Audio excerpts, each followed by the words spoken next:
Hi అండి, అందరూ ఎలా ఉన్నారు? ఆ భగవంతుడి దయ వల్ల నేను చాలా బాగున్నానండి. నా 21 మారిటల్ లైఫ్ ఎక్స్పీరియన్సెస్తో, అలాగే నా ఫ్రెండ్స్, నా రిలేటివ్స్, నా నైబర్స్, ఇలా బాగా తెలిసిన వాళ్ళు ఎప్పుడైనా మేము కలిసి గ్యాదరింగ్స్ అయినప్పుడు కానీ, ఫ్యామిలీ పార్టీస్ కానీ, పిక్నిక్స్ కానీ, గెట్ టుగెదర్స్ కానీ, ఫ్యామిలీ ఫంక్షన్స్ కానీ, ఎప్పుడైనా జనరల్గా కామన్ లేడీస్ డిస్కస్ చేసుకుంటూ మిగిలిన ultimate one and only topic or one of the major topic ఏంటి అని అంటే, హస్బెండ్స్ ఆర్ నాట్ ఎక్స్ప్రెసివ్. ఇది ఏంటా అనుకుంటున్నారా? రండి సినారియోస్ చూద్దాం. ఫస్ట్ సినారియో వచ్చి, లేకపోతే మేజర్ సినారియో అదే వచ్చి, మనం ఏదైనా ఆ రోజు యానివర్సరీ కానీ, బర్త్డే కానీ అయితే వీళ్ళు expect husband I love you అని చెప్పడం కానీ, లేకపోతే ఏదో ఒక ఎక్స్ప్రెసివ్ ఆలోచిస్తాం. అలాగే ఒక మంచి శారీ కట్టుకున్నప్పుడు కాంప్లిమెంట్ కానీ, ఒక డిఫరెంట్ టైప్ ఆఫ్ స్టైల్ చేసినప్పుడు ఒక బాగున్నావే అనే ఒక ఎక్స్ప్రెషన్ కానీ, లేకపోతే ఫుడ్ మనం రోజు వండుతాం కదండి, కూర పప్పు ఏదో ఒకటి రోజు చెప్పి ఎక్కర్లేదు బాగున్నది అని, కానీ ఏదో ఒక రోజు ఒక ఎక్స్ట్రా ఐటెం చేసినప్పుడు కానీ, లేకపోతే ఒక డిఫరెంట్ ఐటెం ట్రై చేసి అది సూపర్గా వచ్చినప్పుడు కానీ we expect some expression from them. కానీ అలాంటప్పుడు వాళ్ళు ఏం ఎక్స్ప్రెస్ చేయరండి. మనం అడిగామనుకోండి, ఏంటండి మంచి చీర కట్టుకున్నాను, కనీసం కాంప్లిమెంట్ ఇవ్వలేదు, ఈరోజు కూర ఎంత రుచిగా ఉంది కదండి, ఏంటండి బాగుందని కూడా చెప్పలేదు, కనీసం మరీ టూ మచ్ తినేస్తున్నారు. కానీ లేకపోతే ఈరోజు మన పెళ్లి రోజు అని సంగతైనా గుర్తుందా అండి, కనీసం ఐ లవ్ యూ లేకపోతే ఏదో ఒకటి అని మనం జనరల్గా అడుగుతాం హస్బెండ్. వాళ్ళ నుంచి వచ్చే ఆన్సర్స్ ఏంటో తెలుసా అండి? ఐఎమ్ నాట్ దట్ ఎక్స్ప్రెసివ్ రా, అని అంతలా ఎక్స్ప్రెస్ చేయలేను, I'm not prone to express much, నాకు అన్ని వర్డ్స్ రావు, నాకు అన్ని మాటలు రావురా. ఇవే అర్థం చేసుకోవాలి.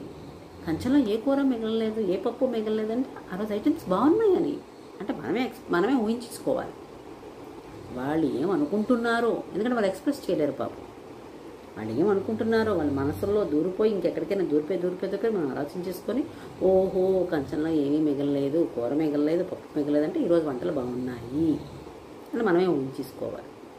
పోనీ చీర కట్టుకున్నాను కదండి, బాగుందో లేదో కాంప్లిమెంట్ ఇవ్వచ్చు కదా. అదేంటి 2-3 సార్లు ఇలా చూశాను కదా నిన్ను, అదే అర్థం చేసుకోవాలి. అంటే అది కూడా మనమే అర్థం చేసేసుకోవాలి. ఆయన ఎందుకు చూసారో తెలియదు, బాగుందని చూసారో తెలియదు, బాగోలేదని చూసారో తెలియదు. అలా చూస్తే అది 2 సార్లు 3 సార్లు చూస్తే ఓహో బాగుందని మనం ఊహించుకొని మనం సంతోషపడిపోవాలి.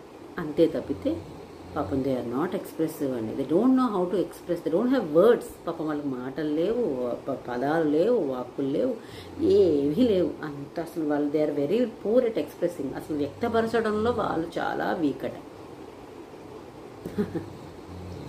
అదే హస్బెండ్స్ పొరపాటున, కావాలని కూడా కాదు, పొరపాటున మనం ఏదైనా తప్పు చేసామే అనుకోండి, పొరపాటున కనీసం పొగడడానికి రాని నోరు తిట్ల దండకం, బూతుల దండకం, వినకూడనివి వినగలిగేవి, అబ్బబ్బబ్బా మొదలెడితే ఇంక చివరి వరకు రక్త కన్నీరు చెవుల్లోంచి కళ్ళల్లోంచి వచ్చేసేలాగా ఫుల్ ఆఫ్ ఎక్స్ప్రెసివ్ అయిపోయి, మొదలెట్టిన దగ్గర నుంచి ఎండ్ అయ్యే వరకు మనం గుక్కపట్టి ఏడ్చేలాగా తెగ ఎక్స్ప్రెసివ్ అయిపోతారండి.